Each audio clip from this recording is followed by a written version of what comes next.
Hi, you guys. How are you? If you've been here before and you know who I am, welcome back and thanks for being here. If you haven't been here before, thank you for being here. My name is Madeleine Klein and I talk about Canadian true crime and missing persons. I recently learned about a strange and speculated 93-year-old case about an entire Inuit village disappearing. I, of course, was very intrigued and needed to know more. So today I want to talk about the Lake Anjikuni village in Nunavut, Canada, that was reported to have vanished in 1930. Because this case is so old, there's very little documented on it. The first reported publication would be in a Danville, Virginia newspaper called The Bee on November 27th, 1930, by Emmett E. Kelleher. The next and most notable publication would come nearly 30 years later by a man named Frank Edwards. In 1959, he published a book called Stranger Than Science, where he talks about Joe Labelle's account of finding the deserted village. Edwards' 3-page dedication to the mystery states that in November of 1930, fur trader Joe Labelle from the Pas, Manitoba, was traveling near Lake Anjikuni. He had been through the area before and was aware of a small Inuit village of about 30 people that had previously welcomed him to lodge. When he arrived at the village this time, he found it to be completely deserted, as if the people there just simply evaporated. Inuit tents or teepees are called tupeet, I hope I'm saying that right, but Labelle said to have found them with all of their possessions still inside. Sealskin clothing, weapons, half-eaten meals. There was still food hung over fire pits. There were half-finished garments with needles still in them, and kayaks remained on the beach. There seemed to be no sign of any struggle. Most horrifying and eerie, Labelle found the tribe's 7 sled dogs still tied to their posts, all starved to death. Labelle traveled to report this to RCMP. I read that he did so by traveling to the nearest telegraph station, but I also read that the nearest telegraph would have been within like 1,000 kilometers of Lake Anjikuni. We get more into speculation in just a moment. Regardless, Labelle reports it to the RCMP and returns to the village with police to confirm what Labelle had found. An empty village. It said there was an investigation and police determined that the village had disappeared up to 8 weeks prior to Labelle arriving. Not only is this account more detailed than the original article, which we will get into in a minute, but there are many inconsistencies in Edwards' telling. He talks of sealskin clothing and kayaks, quote, battered by wave action. Not only was it November when the lake would have been frozen, but kayaks were made by stretching sealskin over willow branches. Lake Anjikuni is landlocked and incredibly inland. Seal and willow would not have been available. Caribou would have been the most available resource. The RCMP also stated that a village with such a large population would not have existed in such a remote area of the Northwest Territories. 30 people is a large village. I would think that's a very normal village population. I picture like 70 a large village, no? This is like the third thing I said we'll come back to, but we'll circle back to RCMP. It's important to note that Frank Edwards offered no sources for the information he used in his book. Moving forward, but kind of backward, because we're going to talk about the first reported publication. Like I said, published November 27th, 1930 by Emmett E. Kelleher for The Bee out of Danville, Virginia. This article said there were about 25 people in the village and kind of downplayed the items found. I guess it pretty much said a rusty rifle was found and a couple dog corpses. The photograph included in the article was just a random picture of an Inuit tribe that actually belonged to the RCMP archives. So like I said, there was an investigation launched, and Sergeant J. Nelson found out through other local traders that Joe Labelle was indeed a real man, but only traded in northern Manitoba. There was also no record of Joe Labelle holding a hunting license before 1930. I'm sorry, but it was 1930. Do you know how many people were probably hunting and fishing without a license?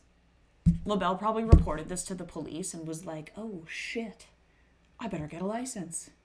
Sergeant Nelson also learned that Kelleher had previously written articles that were found to have inconsistencies and exaggerations. And I think what really nailed the coffin shut on this case is that no one had ever heard of this tribe or the disappearance of them. There was, quote, lack of proof of a village. On January 17th, 1931, the RCMP declared the case a fabricated hoax and closed it. Yes, that's right. The case was closed based on circumstantial evidence that it was fabricated. Sergeant Nelson checked to see if Labelle was licensed, talked to a few people in town, and was like, yeah, you're right. It sounds made up. The next time this case would be heard about again would be in Frank Edwards' Stranger Than Science. I mentioned he has no sources, including the 1930 publication or the 1931 closure. The story would lie dormant for another 17 years until 1976, when an author named Dwight Whalen wrote a story on the Canadian mystery. He's the first author to mention and credit the 1930 and 31 articles, and actually personally called RCMP to get more information on the case. RCMP told Whalen that there was no record of any event of that nature. There is no physical evidence of the village. There is no record or documentation of anybody going in and cleaning up the remnants. Whalen was quick to trust the police and chalked it up to Kelleher believing a story he was told. After this 1976 article, things kind of started to get rolling on the conversation aspect of the case. But this trajectory was not based on fact. In 1977, a woman named Betty Hill wrote into the magazine that Whalen's article had been featured in. In this letter, she states that she and her husband were on a ferry on their way to the Bay of Fundy when they met a Mountie. This Mountie told them that he had investigated the case for 9 years and believes that the village had been victims of a large extraterrestrial abduction. Betty Hill was famous in the UFO community, claiming she had been abducted by aliens. After this, the extraterrestrial floodgate opened. From 1983 all the way up to 2006, numerous publications have been made further exaggerating the details of this case. The village population has changed from 25 to 30 to 1,200 to 2,000 people. Supposed UFO sightings near the lake. RCMP seeing the same strange pulsating bluish lights. Definitely not Aurora Borealis. Stories of graves being robbed and dogs being buried under 12 feet of snow. Over 9 decades of an already not well-documented case, there's going to be lost facts, embellished details, and a ton of speculation. As much as I'd like to believe that this village was abducted by aliens, I think something more cynical happened. I don't know exactly what that is, but the timing, the lack of documentation, and the RCMP's response lead me to believe that the government could have had something to do with these people's disappearance. The first residential school in Canada opened in the 1870s. The earliest opening of a residential school in the Northwest Territories that I could find was in 1950. But we all know about the fuckery that went on with the government and Indigenous people of our country. I wouldn't be surprised if the government and RCMP were behind the disappearance of the Lake Anjikuni tribe, but I most definitely believe it happened. Why and how? That I'm unclear of.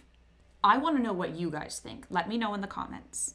As always, I will have a couple links below.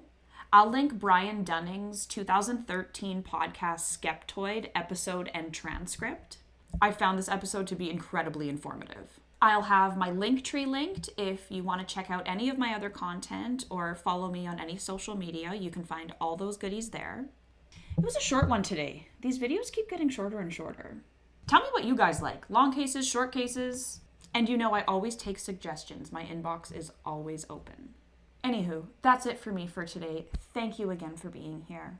If I don't catch you on TikTok, Twitter, or Instagram, I will catch you all here next week. Bye.